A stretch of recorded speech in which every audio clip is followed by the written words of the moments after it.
গণ অধিকার, আপ বাংলাদেশ, যে কেউ ইচ্ছা তারা আমাদের সদস্য ফর্ম ফিল আপ করে তারা জয়েন করতে পারে।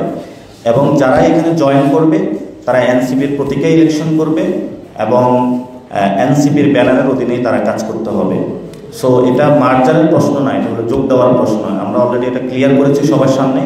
আমরা গত 15 বছরে যারা তরুণরা রয়েছে আমরা সবাইকে একীভূত করার প্রচেষ্টা চালাচ্ছি এবং ইনশাল্লাহ দিন শেষে এনসিপির ব্যানারে সবাই আসবে সেই প্রত্যাশা আমরা রাখি, সবাই রাখে। আমাদের মধ্যে আলোচনা চলমান রয়েছে, আমরা একটি ভালো রেজাল্ট পাবো বলে আশা করি। আমাদের মধ্যে ইতিমধ্যেই গণ অধিকারের বড় একটা অংশ মাঠ লেভেলের নেতাকর্মীরা জয়েন করে ফেলেছে, ফলে তো তাদের নিচু লেভেলে কিন্তু নেতাকর্মী নাই এখন, এবং তাদের যোগ দিতে তারা বাধ্য ওয়ান কাইন্ড অফ। কারণ সবাই আমরা একসাথে হব এবং আমাদের মধ্যে একটা কমিটমেন্ট রয়েছে, কমিটমেন্টের কারণে সবাই আমরা একসাথে কাজ করব।